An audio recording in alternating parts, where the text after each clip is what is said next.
തിരുവചന പ്രതിപത്തിലേക്ക് ഏവർക്കും സ്വാഗതം. ഒരിക്കൽ കൂടെ ദൈവത്തിൻ്റെ മാറ്റമില്ലാത്ത വചനം ശ്രവിക്കുവാൻ ദൈവം നൽകിയ ഈ നല്ല അവസരത്തെ ഓർത്ത് ദൈവത്തിന് സ്തോത്രം ചെയ്യുന്നു. രക്ഷിക്കപ്പെട്ട ദൈവജനം കർത്താവിനെ ആരാധിക്കുന്ന ഈ വേളയിൽ ആരാധനാത്മകമായ ഒരു ചിന്ത 2-ാം സങ്കീർത്തനം 12-ാം വാക്യത്തിലൂടെ നമുക്ക് ശ്രദ്ധിക്കാം. അവൻ കോപിച്ചിട്ട് നിങ്ങൾ വഴിയിൽ വെച്ച് നശിക്കാതിരിപ്പാൻ പുത്രനെ ചുംബിപ്പീൻ. വഴിയിൽ വെച്ച് നശിച്ചു പോകുന്നവർ അനേകരാണ്. യാത്രാമധ്യ അപകടത്തിൽപ്പെടുന്നവർ, കുഴഞ്ഞു വീട് മരിക്കുന്നവർ, ഇങ്ങനെ അനേകർ തങ്ങളുടെ ലക്ഷ്യത്തിലെത്താതെ ഈ ലോകത്തിൽ നിന്നും മാറ്റപ്പെടുന്നു.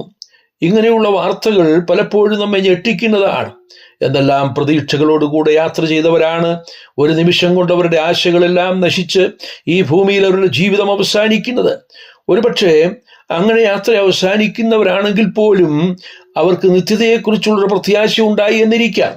ഇല്ലെങ്കിൽ അവർ എന്നേക്കുമായി നഷ്ടപ്പെട്ടവരായിരിക്കും. ഇവിടെ 2-ാം സങ്കീർത്തനത്തിൽ പറയുന്നത് നാം ആരും നിത്യമായി നഷ്ടപ്പെടരുത് എന്ന ആശയത്തിലാണ്. ഈ സങ്കീർത്തനത്തിന്റെ ആദ്യ ഭാഗത്ത് ആ നിലയിൽ നഷ്ടപ്പെട്ടു പോകാൻ സാധ്യതയുള്ളൊരു വിഭാഗത്തെ കുറിച്ചാണ് പറയുന്നത്. അവർ കലഹിക്കുകയും വ്യർത്ഥമായി നിരൂപിക്കുകയും ചെയ്യുന്നവരാണ്. അവരുടെ ആലോചന എങ്ങനെ ദൈവത്തിന്റെ പദ്ധതികളെ തകിടം മറിക്കാമെന്നതാണ്. യഹോവയ്ക്കും അവന്റെ അഭിഷേകത്തിനും വിരോധമായിട്ടാണ് അവർ പ്രവർത്തിക്കുന്നത്. അവർ വഴിയിൽ വെച്ച് നശിക്കുക തന്നെ ചെയ്യും. ഇരുമ്പ് കോൽ കൊണ്ടവരെ തകർക്കുകയും കുശവന്റെ പാത്രം പോലെ അവരെ ഉടച്ചു കളയുകയും ചെയ്യുവാൻ കഴിവുള്ള ഒരു പുത്രൻ ജനിച്ചിരിക്കുന്നു. ആ പുത്രൻ കേവലം ഒരു പുത്രനല്ല. യെശയ്യാവ് പറയുന്നത് നമുക്കൊരു ശിശു ജനിച്ചിരിക്കുന്നു, അത്ഭുത മന്ത്രി, വീരനാം ദൈവം, നിത്യപിതാവ്, സമാധാന പ്രഭു എന്ന് പേർ വിളിക്കപ്പെടും. ആധിപത്യം അവന്റെ തോളിൽ ഇരിക്കും. ഒരിക്കലും മാറാത്ത രാജ്യത്വമുള്ള ആധിപത്യമുള്ള ഒരു പുത്രനാണ് ജനിച്ചിരിക്കുന്നത് എന്ന് തിരുവെഴുത്ത് നമ്മെ ഓർപ്പിക്കുന്നു. അവൻ ജാതികളെ അവകാശമാക്കുന്നവനും ഭൂമിയുടെ അറ്റങ്ങളെ കൈവശപ്പെടുത്തുവാൻ തക്ക അധികാരമുള്ളവനുമാണ്. അവന്റെ ഉപദേശം കൈക്കൊള്ളുന്നവർക്കും അവനിൽ നിന്ന് ബുദ്ധി പഠിക്കുന്നവർക്കും ലജ്ജിക്കേണ്ടി വരികയില്ല. അവനെ ശരണം പ്രാപിക്കുന്നവരെല്ലാം ഭാഗ്യവാന്മാരാണ്, അവർ നശിച്ചു പോകുകയില്ല. അങ്ങനെ അല്ലാത്തവർ വഴിയിൽ വെച്ച് നശിച്ചു പോകും. അവന്റെ കോപത്തിന്റെ മുമ്പിൽ നിൽക്കുവാൻ കഴിയുന്ന ആരും തന്നെ ഭൂതലത്തിലില്ല.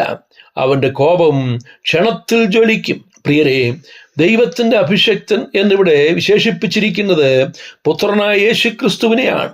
നീ എൻ്റെ പുത്രൻ, ഇന്ന് ഞാൻ നിന്നെ ജനിപ്പിച്ചിരിക്കുന്നു എന്ന വാക്യം എബ്രായ ലേഖനകാരൻ യേശുക്രിസ്തുവിനെ കുറിച്ച് ഉദ്ധരിച്ചിരിക്കുന്നത് ശ്രദ്ധേയമാണ്. അവൻ ദൂതന്മാരെക്കാൾ ശ്രേഷ്ഠമായ നാമത്തിന് അവകാശിയാണ്.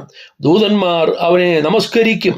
പുത്രനെ ചുംബിക്കുന്നവർക്ക് ദൈവകോപത്തിൽ നിന്ന് വിടുതലുണ്ട്. അവർ വഴിയിൽ വെച്ച് നശിച്ചു പോകുകയില്ല. ഈ കർത്തൃ ദിവസത്തിൽ കർത്താവിനെ ആരാധിക്കുന്ന നാം ദൈവകോപത്തിൽ നിന്ന് വിടുതൽ പ്രാപിച്ചവരാണ്. അതിനായി നമുക്ക് ദൈവത്തിന് സ്തോത്രം ചെയ്യാം. പാപനിമിത്തം നാം ദൈവത്തെ കോപിപ്പിച്ചവരാണ്. ദൈവഹിതത്തിന് യോജിക്കാത്ത നിലയിൽ എത്രയെത്ര പാപങ്ങൾ നാം ചെയ്തിരിക്കുന്നു. അതിനെല്ലാം നാം ശിക്ഷിക്കപ്പെടുകയാണെങ്കിൽ വഴിയിൽ വെച്ച് നശിച്ചു പോകുന്നവരുടെ ഗണത്തിൽപ്പെടുമായിരുന്നു. എന്നാൽ നമ്മെ ദൈവകോപത്തിൽ നിന്ന് വിടുവിക്കുവാൻ ഈ പുത്രൻ തന്നെ മുൻകൈയെടുത്ത് പ്രവർത്തിച്ചു. നീ മനുഷ്യനെ അവരുടെ അകൃത്യ നിമിത്തം ദണ്ഡനങ്ങളാൽ ശിക്ഷിക്കുമ്പോൾ നീ അവന്റെ സൗന്ദര്യത്തെ പുഴുപോലെ ക്ഷയിപ്പിക്കുന്നുവെന്ന് 39-ാം സങ്കീർത്തനത്തിൽ നാം വായിക്കുന്നു. കർത്താവ് നമ്മുടെ പാപത്തിന്റെ ശിക്ഷ തൻ്റെ ശരീരത്തിൽ ഏറ്റെടുത്തു. തൻ്റെ ശരീരം ദണ്ഡനങ്ങളാൽ ശിക്ഷിക്കപ്പെട്ടു. അവന്റെ ശരീരം കണ്ടാൽ ആളല്ല എന്നും അവന്റെ ആകൃതി കണ്ടാൽ മനുഷ്യനെല്ലാം എന്നും തോന്നുമാറ് അവന്റെ സൗന്ദര്യമെല്ലാം പുഴുപോലെ ക്ഷയിച്ചുപോയി. സർവാംഗ സുന്ദരൻ നമുക്ക് വേണ്ടി വിരൂപനായി തീർന്നു. ദൈവകോപ നിമിത്തം തകർക്കപ്പെട്ടു. നമ്മെ ദൈവകോപത്തിൽ നിന്നും എന്നേക്കുമായി വിടുവിച്ചിരിക്കുന്നു. ഈ ദൈവകോപത്തിൽ നിന്ന് വിടുവിക്കപ്പെട്ട നമുക്ക് ദൈവത്തിന് സന്തോഷത്തോടെ സ്തോത്രം ചെയ്യാം.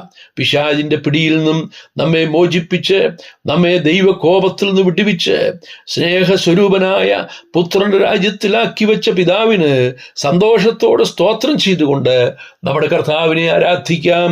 കർത്താവിന് മഹത്വം കരേറ്റാം.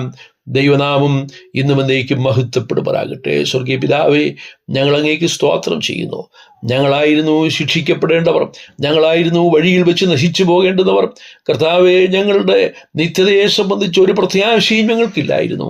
എന്നാൽ കാൽവറിയിൽ അവിടുത്തെ പുത്രനെ ഞങ്ങൾക്ക് വേണ്ടി തകർത്തത് കൊണ്ട്, സർവാംഗ സുന്ദരൻ ഞങ്ങൾക്ക് വേണ്ടി വിരൂപനായി തീർന്നത് കൊണ്ട്, ഞങ്ങളുടെ പാപത്തിൻ്റെ ശിക്ഷ, ആ ദൈവകോപത്തിൻ്റെ ശിക്ഷ അവിടുന്ന് അങ്ങയുടെ ശരീരത്തിൽ ഏറ്റെടുത്തത് കൊണ്ട്, ഞങ്ങളെ ആ ദൈവകോപത്തിൽ നിന്ന് എന്നേക്കുമായി വിടുവിച്ചത് കൊണ്ട് സ്തോത്രം. ഞങ്ങളുടെ ശിക്ഷ അവിടുന്ന് ഏറ്റെടുത്തു. ഞങ്ങളെ ശിക്ഷാവിധിയിൽ നിന്ന് വിടുവിച്ചത് കൊണ്ട് എല്ലാ മഹത്വവും അങ്ങേക്ക് അർപ്പിക്കുന്നു. ക്രിസ്തുയേശുവിൻ്റെ ധന്യമായ നാമത്തിൽ തന്നെ. ആമേൻ.